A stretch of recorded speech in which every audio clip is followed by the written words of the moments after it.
Good evening. This is the City of Sunbury Services Committee meeting for December 3rd, 2025. Could I get a roll call, please? Mr. Capel? Here. Mr. Ayer? Here. Mr. Grumney? Here. Mayor St. John is absent. 3 present. We have 4. Thank you. I'd like to make a motion to approve the minutes from our October 1st meeting. Can I get a second? Second. Second by Mr. Grumney. Roll call. Mr. Capel? Yes. Mr. Grumney? Yes. Mr. Ayer? Yes. Yeas, motion passes. All right. And with that, it looks like we are ready to go for electric aggregation discussion, which comes up every so often. And I have to explain it to probably more people than anything else I get asked questions about. Sorry to hear that, but if we keep doing an year renewal. No. Exactly.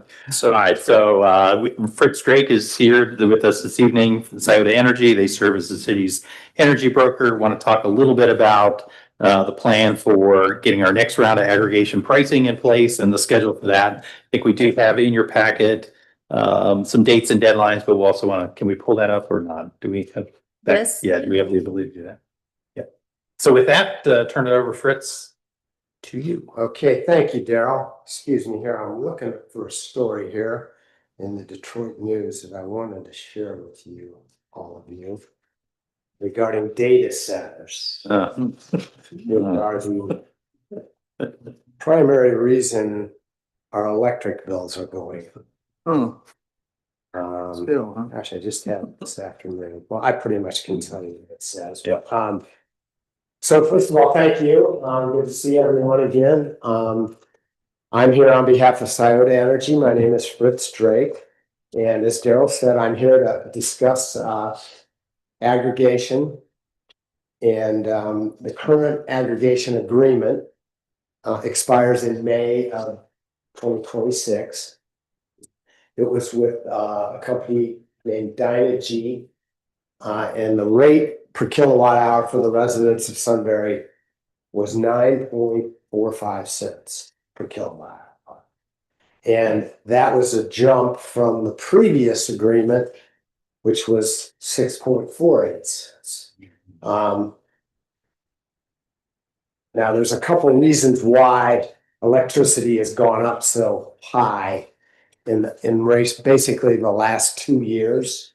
And this current agreement we're in is only for 1 year because you don't want to lock in at that rate, hoping the rates would come down. And they have come down. They aren't going to come down.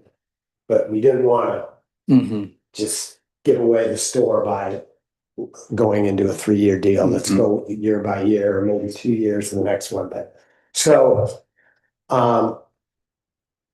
the two primary components of someone's electric bill is generation and capacity. Okay, and capacity makes up between 15 and 20% of one's bill. And it is, look at it this way, it's like an insurance premium that everybody pays. Nobody can get out from under it. To ensure that when the electric grid is going at its highest peak, there will be room for everyone on the grid to get electricity.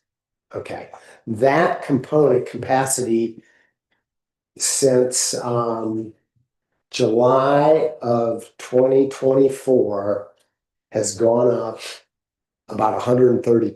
Jeez. Yes. It's Mr. Ray, can I ask you a question though? So it's to make sure everybody has access to the grid, and that's like a premium you said, Yes. So I guess it's no different than like insurance, but it doesn't matter if you're taking more of that capacity, you're paying the same rate as a small. So just like I may never make a claim on but my premium may be the same as someone who has, or I don't know, something. exactly right. Yeah, Exactly okay, right. okay. Yes. Gotcha. And so, residential homes are the smallest users really compared to data centers and factories, but yet we all pay the same rate. Okay. And one of the reasons why that capacity's going up so much is it's a supply and demand issue. There's so much demand for electricity because of all these data centers that are going online that the capacity now is stretched to the limit.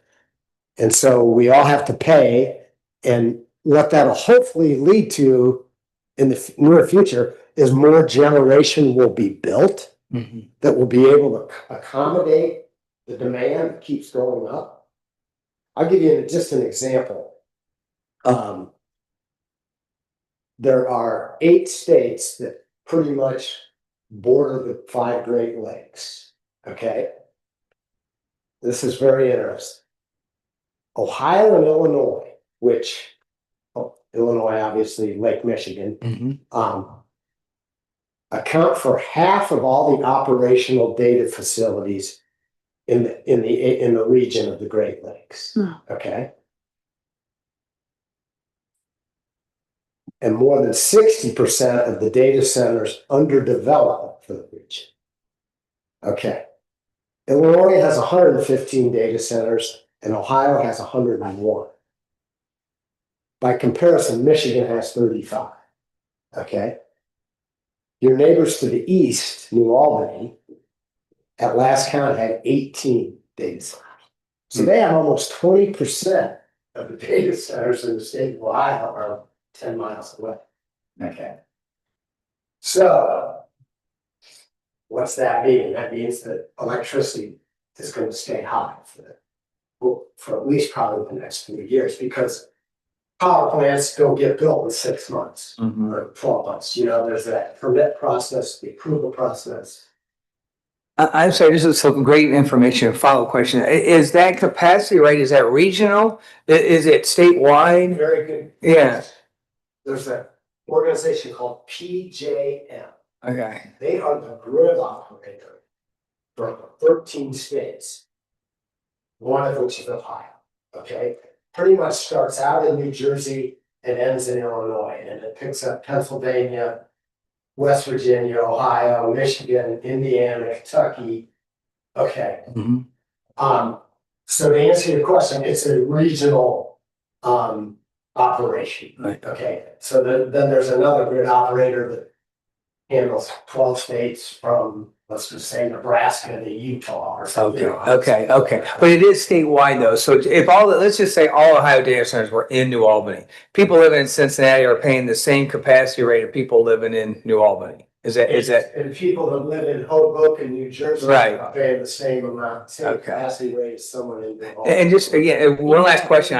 One last question. I'm sorry. So why isn't there any thought then to charge different capacity rates based on users instead of making so if I'm a data center using 2% of that capacity and homeowners are using 0.2%, why not say, okay, data center A, you're paying X and It's a very perfectly nice Yeah. question. Yeah. And actually, this governor of Pennsylvania, Josh Shapiro, he went, actually, the cost of capacity for this region was even going to be higher, and he threw a fit, and he got PJM to lower it somewhat. Okay, so the big increase was from, so when capacity rates are set, they take effect the next June 1st. So a capacity rate that is set usually this July will not take effect until June 1st. Okay. So the big capacity rate jump was actually in July of 24. It took effect in June of 25. Okay. It was about 10 times the amount. Okay. Then this most recent one has only been about 2 or 3 times.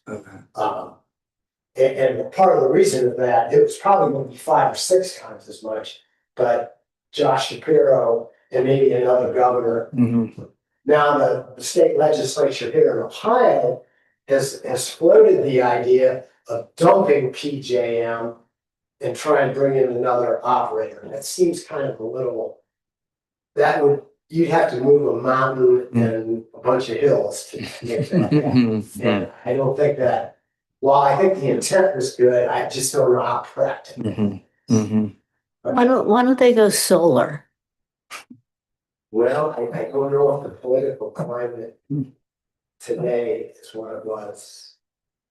Like, the Trump I administration is not The solar power though, as much as what, I mean, I feel like you'd have to have a lot of solar Oh, panels to sure. power. You'd have to, And the wind turbine. yeah. That's kind of fallen out of favor. Now, that doesn't mean if the next, whoever's the next president may. Well, I mean, if they put panels on their own building and use their own electricity, wouldn't that help? I'm sure you're aware of they want to put these solar fields in Ohio. And, a lot of communities are pushing back on it. They don't want. Yeah, I'm not in favor of windmills or these big solar farms, but 9 point something% that, Oh. I mean, this is Oh, getting out of hand. yeah, now, if there's any consolation, it's 9.45 cents. AEP's rate is 9.8. So we're still beating that. Okay, it's still better than what AEP offers. Okay, so there's no question. It's not like everything else in this country right now. Everything's so expensive. It's really bad. I mean, we've all gone out to lunch and see how much that. So I wish I had better news. But that's where everyone, that's it. We're all in the same boat, I guess I would say. I can tell you one of my clients from which is a fairly large municipality, their electric bill, their cost from their last contract to the one we just negotiated for them, their electric costs are gonna go up $450,000 a year. Yeah, that's. Yeah, so just to kind of keep us on point here, and we've got other topics we need to cover. I mean, so as Fritz had indicated, we did a 1-year agreement the last time, trying to see if the market wouldn't settle down a little bit before we went into a second round, or before we got into this round. So that's sort of one thing, one of the reasons why we went with the shorter term the last time. The other thing to maybe keep in mind is we're trying to get out into the market just a little bit earlier this year, as opposed to later into the winter season, to see if we can't get a little bit better pricing. So maybe just kind of give them a little sense of the schedule that we're going to go on. So today, we issued the request for proposal. We were a couple days late, but that doesn't make much of a difference. We will get pricing back on Thursday, December 18th. Mhm.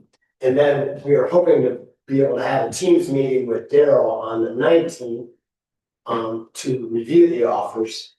And then if all goes well, and Daryl's comfortable with going forward, we would go back to the leading supplier and ask for, or we go back to all the suppliers and ask for a refresh of prices. And then I would come to the January 7th meeting, what we're trying to get ahead of the 19th, because there's all these other deadlines we have to meet. But I would come back to the January 7th full council meeting and ask for approval to get the deal finished the very next day, provided the price did not exceed an agreed upon amount by council, which is what we did the last. It just gives us a little wiggle room, because the market's either gonna go up or it's gonna go down. It's not gonna change much at all, but it's not gonna stay the same. So then, once we get the agreement finalized, then there are letters that the supplier, the winning supplier, they have to file what's called opt-out letters with the Public Utilities Commission of Ohio. And then those letters are mailed to residents by a certain date. And then the residents have until a certain date in April to say, I'm either in or I'm out. And if they want to stay in, they don't have to do anything. They just ignore it. And then the supplier sends the enrollments from the city to the utility, and then the first meter reading in May of 2026 is when that new rate will kick in. Yeah, so as we've done in the past, it's important to note that every resident has the opportunity to opt out, so they don't have to accept the price. I mean, at the end of the day, our goal here is to try to get a rate that is below the AEP rate. I mean, we are slightly below that, but the good news is we are below that. So there is a savings, even in the high rate environment that we're in today, there's still a savings for residents of Sunbury who participate in this. And again, Not that much, it's maybe about $5 a month. Yeah. Previous contract savings was about $35. Yeah. That's just where we're at. Yeah. And as Fritz indicated, yeah, we'll come back to council. We'll have some sense of what that range might look like.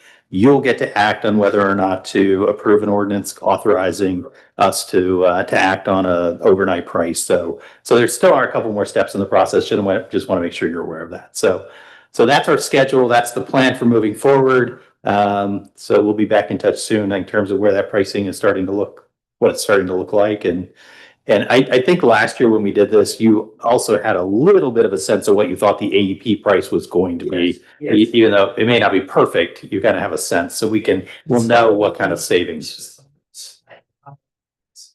I think the average bill is gonna go up about $4. Okay. And that's for residents. And that's based on, the average home usually uses about 800 kilowatt hours. Mhm. Average, you know, means more in the summer when we're out in the air conditioning and stuff. Yeah. Versus your furnace.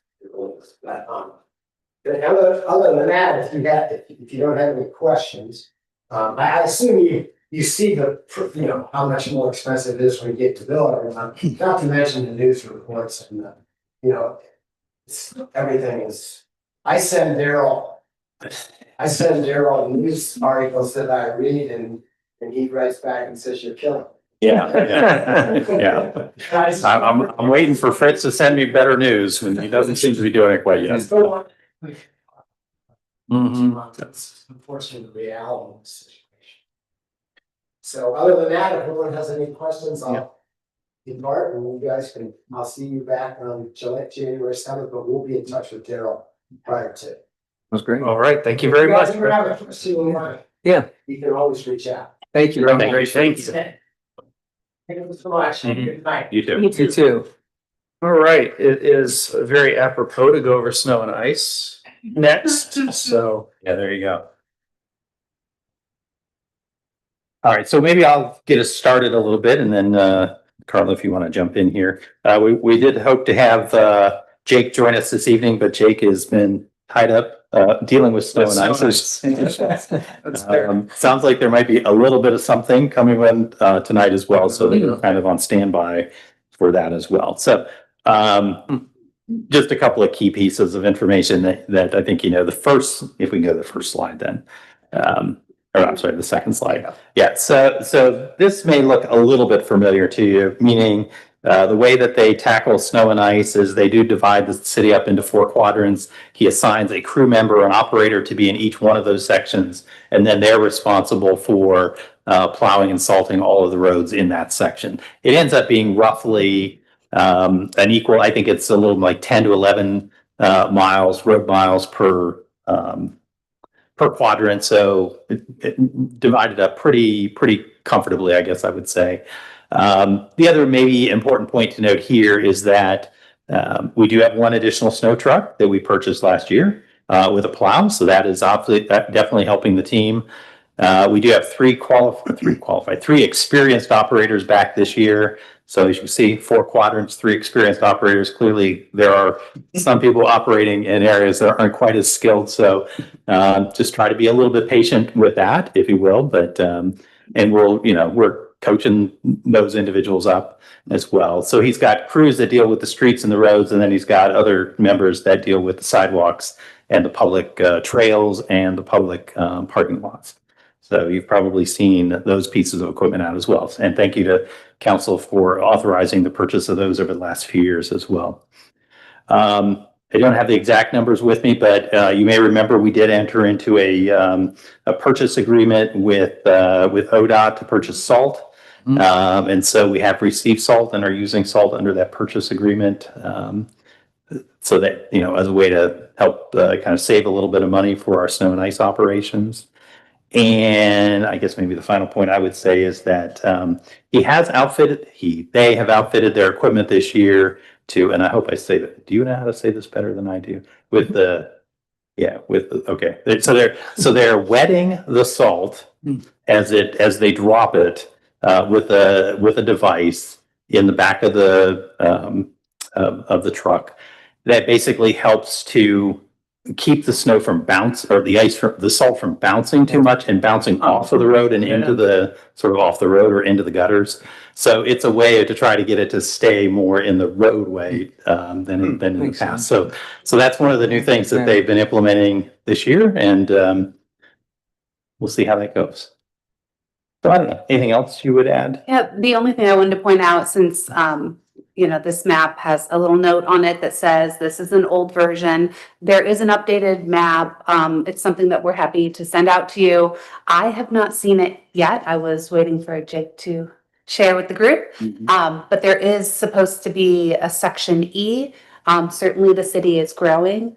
We've taken over some more snow and ice responsibilities and have agreements with some of the newer developments with Rolling Hill and Pulte, where our team tends to be able to provide a higher level of service. So they'll go out and plow the roads, and then the developer will reimburse us for that service. But with that, that's an addition of lane miles, and everybody divvies up the areas. So this is the map that you saw last year. Hopefully we'll have an updated one for you next time. And yeah, Jake said he's ready to come whenever we'll have him back. I'm assuming there will be another snowstorm though, if we ask during the Yeah, exactly. Stands to reason. Okay. So Damon, this may be kind of important, you know, for you and the neighbors in your area. So as you know, a portion of Rolling Hills, we did take over the public roads, but we didn't take over all of them this year. So one of the things we've worked out with that subdivision is that our team would be on all of the streets in that subdivision, even the ones that are not yet city streets, so that, yeah, there's consistent service throughout the neighborhood for everyone. And then we had done that type of, we haven't taken over any of the roads in the Price Ponds development or in the, well, I was going to say, Magnolia Park. Yeah, Magnolia Park. But we do have agreements there to basically, for the city to be providing service to those groups again, so that there's consistency for every resident kind of who's living in and around those areas. As you know, that was a bit of a challenge at the beginning of last year. It was. Where I remember that. quality was not the same. So And then like, you said we're getting reimbursed back from the developers We do, for those yeah. services. yeah, too. for those, yeah. Okay. And in fact, that's some of the money that we got last year from that operation was used to upfit the equipment to allow for this sort of, again, more targeted placement wetting. of salting. Yes, so, Actually, a good idea. yeah. Yeah, that's neat. I never thought of that. The simple thing. Yeah. But I've definitely seen snow trucks go by and see that Oh, yeah. salt just bouncing off the road as soon as it hits. So that's clever. I have a comment though on this. I have talked to a couple business owners on the square and they thought it'd be nice if the city would go one lap around the outside of the square as they do the inside of the square. Well, those aren't, I mean, we do have an ordinance that basically says the property owner is responsible for maintaining the sidewalk. So I don't know that we want to go down that path. That would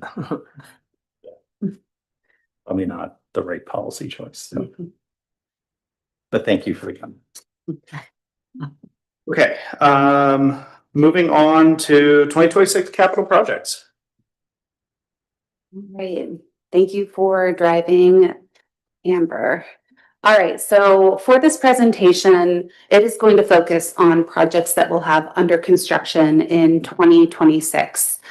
These projects are going to be more so city-driven, so I don't want you to think this is the only construction going on. There's a lot here, but there's also development, construction that will be occurring as well. So I've highlighted the first 5 or 6 slides, some of the projects, and then at the very end, I've got some smaller projects I just wanted to list out so you guys can get a feel for where all the excitement and all of the orange cones are going to be this year. Let's start with J.R. Smith Park. Right now, the project is out to bid, so it's being advertised. The bid opening is December 12th at the Municipal Service Center at 10 a.m. I informed the Parks Committee earlier that we have received some questions from people that are interested. That is a great sign. So hopefully we'll get some awesome bids. We have an estimate, it's not quite at 3.5 million. You'll see at council tonight, there will be legislation to go out for bonds to borrow up to 3.5 million. And then right now, the bid documents have construction starting, well, as soon as we're able to get the contract moving early next year. I put through September, although the bid documents do state end of July. I'm just a little bit more lenient. That seems very aggressive. Once we have a contractor under our supervision, they'll provide us with a schedule. One of the other things I know that can happen with these types of projects, there can be a long lead time on certain item, which can delay certain aspects such as playground equipment, or we may need to look to see if there's a substitute if there's a time issue. But this is an overview of the park, splash pad, shelter house, playground facility, new parking, improved drainage, new 10-foot path around the park. There will be sidewalks kind of connecting some of the gaps on both Cherry Street and on Morning. That's I'm assuming that current blacktop will be removed, correct? That the current blacktop we see in this picture is all gonna be taken out, because it doesn't seem to match the pattern that's on the diagram. Yeah, so you're talking about over by the Yeah, Lions to the right, the building? picture on the right, yeah, that all. Yeah, this is an old drawing from a while ago. Yes, there will be new asphalt over near the Lions building, Yeah. as well as that sidewalk connection to the path. And then if you recall, we'll talk about it a little bit later, but there will be a 10-foot shared use path to Ohio to Erie Trail as part of a different project further out. So we want to make sure we have these connections ready to go. You go to the next one. All right, Cheshire Ditch Lining Project. I've mentioned this project a couple times at council, and I believe I've mentioned it here as well. Performance Pipeline Inc. is under contract with us for approximately $231,000 to line over 4,000 linear feet of 8-inch sewer pipe. I reached out to them recently. They said late January, sometime in February, they're still looking to schedule. So after the holidays, we'll reach out. They believe the lining, if they can get good weather, should only take about a week for them to get in and set up in the manholes and put the pipeliner in and get it secured. They'll be doing all the notification to the residents because at least while that process is going on for a few hours, it's encouraged not to flush toilets and just to make sure that, that pipe is able to cure. I did include sewer flow monitoring on this slide as well. It will be part of a different contract, but it is related to this project since we have I&I, so that inflow and infiltration in Cheshire Ditch, which is the reason we're lining here. We want to get some flow monitor data. So essentially put equipment into the manholes when we have wet weather, see how fast the water is flowing. It indicates, how much rainwater is getting into the system. After we line the pipe, we had some pre-construction data. We want to compare it post and see how that will impact our capacity in this area, because if we can get the rainwater out, we may have additional capacity in this area, which could serve ahead of the Little Walnut Creek sewer line. So a lot of moving parts here, and that starts with, let's line this, let's get the data and see where our capacity is at, and then we can move forward working with developers and other interested parties. All right, next. Oh, Here we are, Little Walnut Creek Interceptor. As mentioned, this is a project that's going to be multiple phases, but in 2026, we are planning on doing a small portion, I guess not that small, 540 feet of 36-inch diameter pipe that's going to be between 35 and 40 feet deep, will be installed. That's in order to get beyond a future roundabout location at Golf Course Road and Cheshire.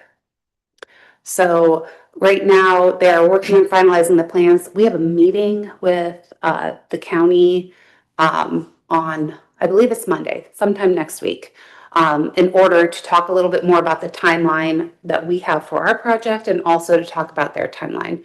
There will be communication. We'll have to do some public outreach as well that will tie into that last bullet point, which is right of way for all of phase 2. So essentially talking to property owners along this corridor about where that pipe is going to be located and whether or not we need any permanent or temporary construction easements or right of way.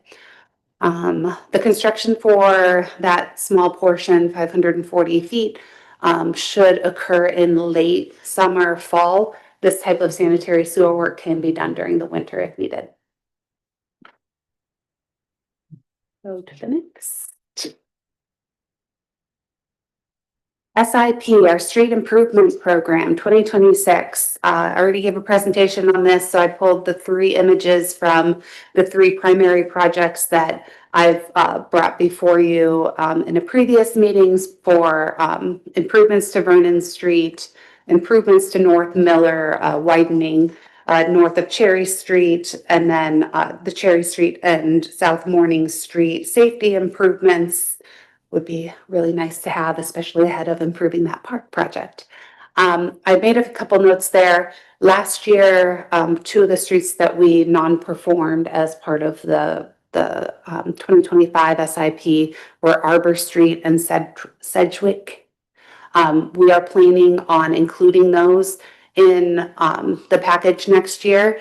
And then we've identified streets around the Cherry and Morning Street area that we're interested in having paved as well to kind of round out the budget. I've got about 1.2 million. That includes, hopefully we'll get the OPWC funding for the Cherry Morning Street improvements to get us to that approximate $1 million investment into the roads.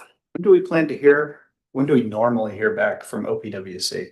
We hear back from them in February. I'm planning on having the design consultant go ahead and include the design. If for some reason we didn't get it and we needed to either delay this portion or further discuss with services what the next steps would be or what we may need to do as far as non-performing some aspect we could bring here.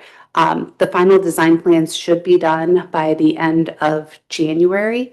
So early in February, probably the first meeting in February, before we'd know if we had OPWC funding, I'll be pushing to get this project bid out. One of the goals is to try and get a contractor on board sooner, so we're not up against some of the snow and ice and last minute paving that we've had this year. And that also gives us an opportunity to try and get some of the road work done ahead of school being in session.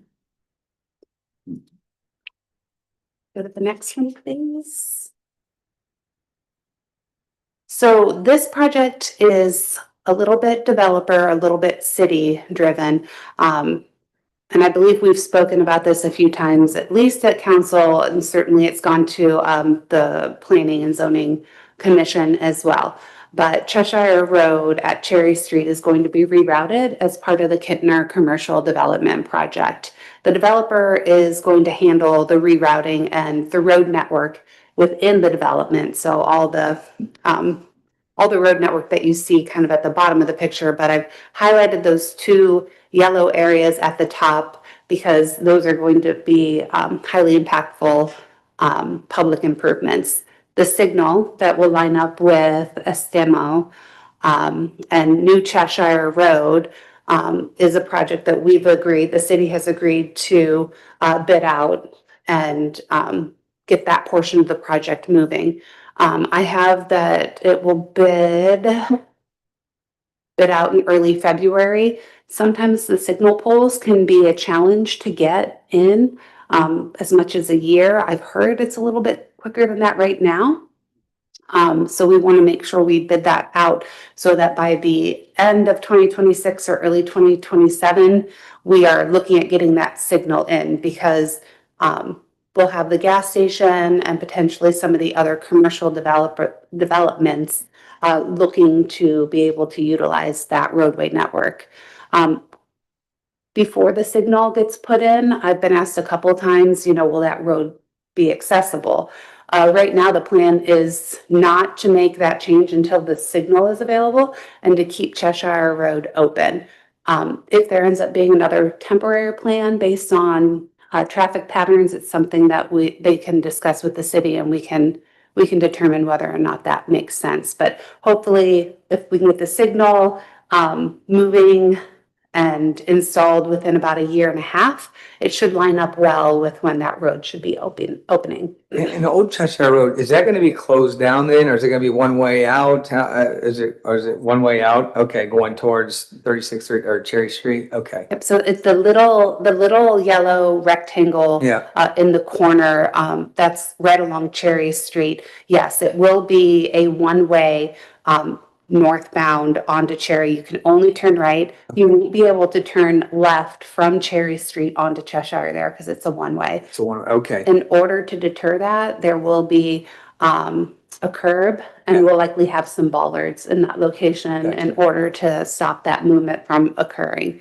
I know that the school resource officers, there are a lot of people I think that are going to be very excited about this, because I get a lot of complaints about this intersection. So that blinking yellow light will come down once the signal is operational, and then we'll be able to set up that restricted right motion.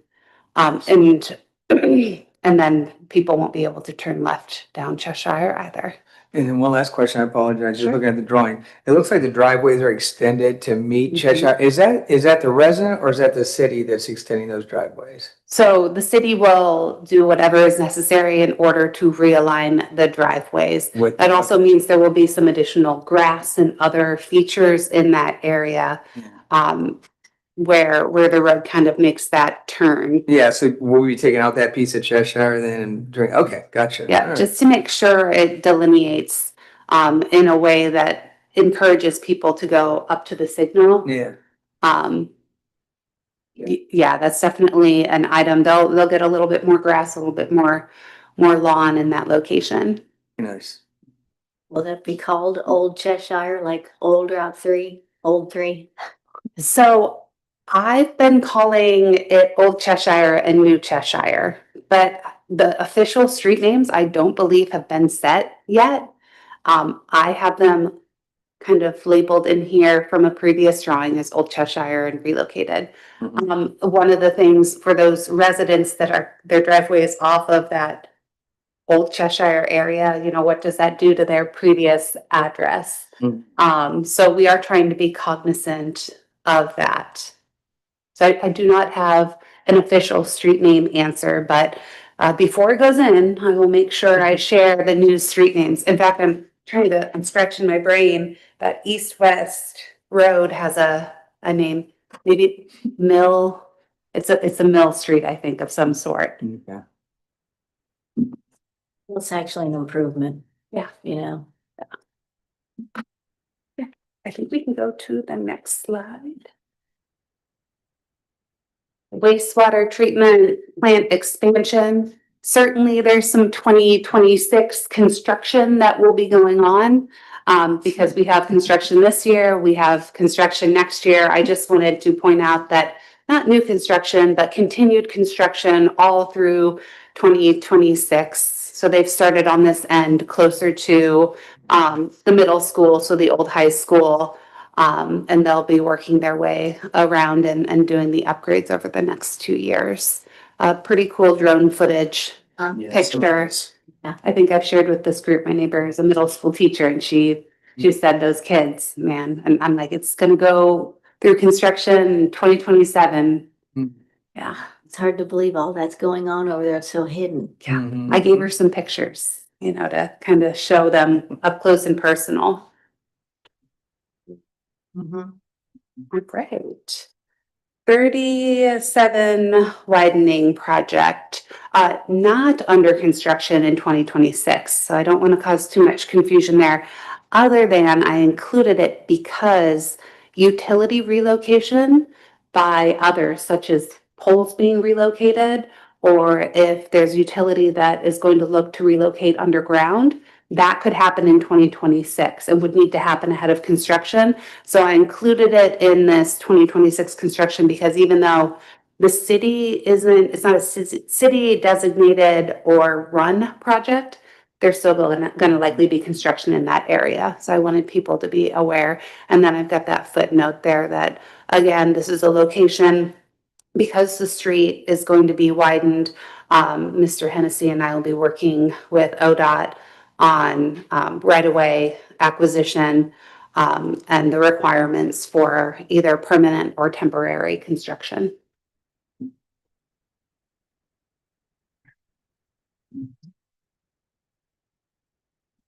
Slide.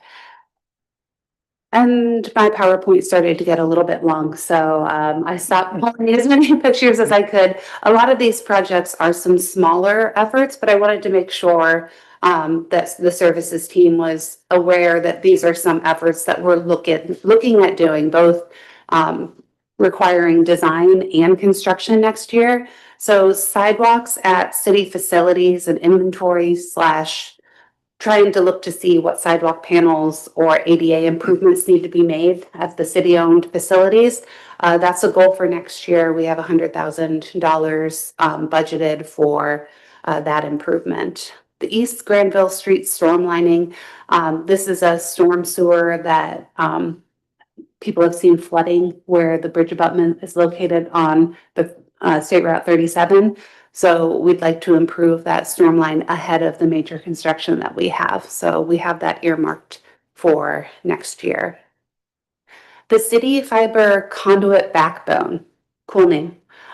It essentially is along our arterials and collectors. We're looking at having a strategic plan for conduit so that we have a place for utilities to install fiber to avoid having numerous entities directionally drilling in our city. So right now, this piece of the backbone project is along 37 and around the square to avoid impacts to these areas. I believe we budgeted $50,000 for this line item, which is a great deal.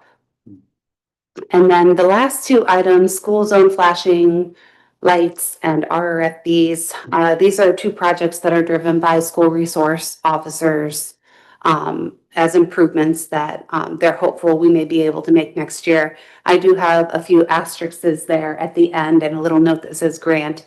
We're going to pursue grant funding for these items. And if awarded, I would say they definitely will get installed next year. If we don't receive grant funding, we will definitely design them next year, but we'll see if we're able to get them implemented. But it's certainly something that I have support from our police forces on. And that's the end of the 2026 projects. The only other thing that I wanted to mention with these construction projects is one of the things I didn't mention that I probably should have. Construction inspectors will also be needed on a majority of these projects. We do have a new position for an engineering technician that would do in-house inspection lined up so that hopefully if we can find somebody and get them on board, they may be able to take on some of these projects and inspect in-house. Otherwise, we'll be looking at trying to finalize these design projects and then manage construction inspection contracts in order to make sure everything gets built to code.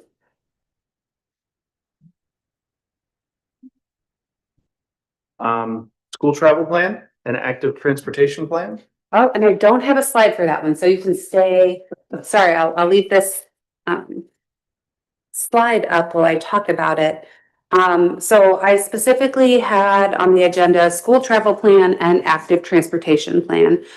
These are two grants that we're looking to get in order to develop these plans. But I didn't put it down. I wanted to mention we're also going to look at getting a master transportation plan. They kind of all feed on each other. So when you think about master transportation plan, think about all modes of transportation, vehicular, active, school, sidewalk. It all should tie together.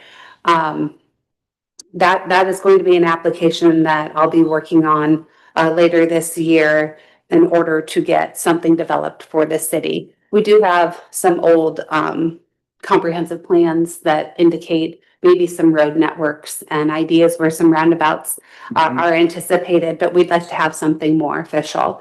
The school travel plan is geared towards safe routes to school. If you've heard of that grant funding, in order to apply for safe routes to school funding, you have to have a school travel plan. So this is the first step in making sure we're eligible for those funds in the future. I've been working with Jim Hall, the facilities manager at the schools, to get their support. We are missing a couple of the documents, but we have plenty of time. The deadline is the end of March for this application. So we're planning on collecting that information and submitting it then. The active transportation plan, so geared more towards bikes, pedestrian movements. The application for that grant was due on December 1st. We did apply. The grant for, oh, sorry, it looks like I put the wrong abbreviation there, so it should be ATP. The active transportation plan is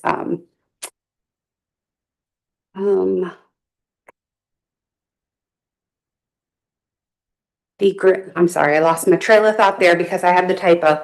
But it is a 100% covered grant that we are trying to pursue. The school travel plan is also 100% covered. So if we are awarded those funds, it would be at no cost to the city, which is would be amazing. What's the time frame on those? So if we are awarded the active transportation plan, I believe it's 1 year in order to get that developed. The school travel plan, I'd have to look into it a little bit more. There is an ordinance or a resolution requirement, so of support for the school travel plan, which we'll have to get and take to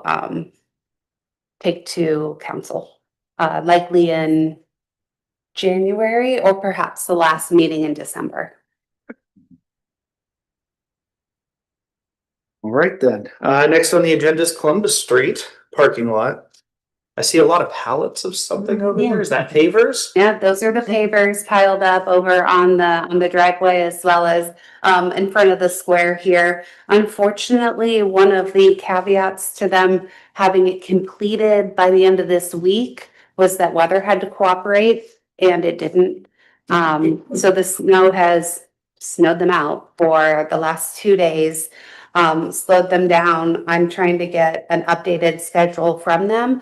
My hope is that maybe all the pavers will be down, even if they aren't, fully installed. There certainly won't be lines for the parking stalls ready, but I was hoping it would look good for Christmas on the Square. So hopefully I'll have more of an update on that later this week. But if you're at Christmas on the Square, you'll probably see how this turned out. Yeah, I mean, they have started to lay the pavers. If you just happen to see that before the snow fell, you would see that. So if you're looking at this image here, the entry from the road, the access point from the road, if you sort of follow that back, I know they got basically to the back end of the island there in the middle. They might have gotten a little bit farther than that, but that's about what's down to date. So they moved fairly quickly, but again, there's still a lot of work that needs to be done. So don't get too excited that it's done for Christmas on the Square, other than maybe something to view. Yes. They were able to get some landscaping in and some trees, so hopefully that will all take, and will survive this weather as well. Okay. It will. Next up is 2026 street improvement plan. So I feel like we covered should the review twenty that. twenty-six Yeah. Mhm. plan as part of the presentation. I just wanted to make sure people were aware, or this group was aware that I should have the plans by the end of January to go over in more detail. Was there anything else on wastewater as well? Because that's in your, Other No, updates? that is also Yeah. on time, so I think we're good on that one. and then we've got the Delco Waterline project. Yes, so I've included this update in council a couple of times, and I believe they are still on schedule to try and get the work on Cherry Street, which goes all the way to PJ's on Cherry Street, completed by Christmas. December 23rd was their goal. I'm not sure if this weather has affected them. I mean, I'm sure it has. Hopefully, they had a little bit of float in their schedule.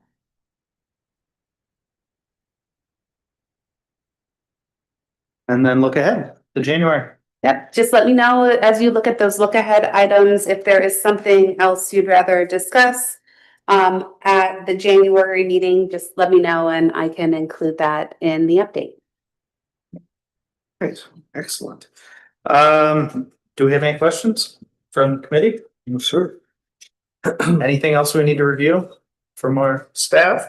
All right then, I'll make a motion to adjourn and get a second. Second by Ms. Strayer. Roll call?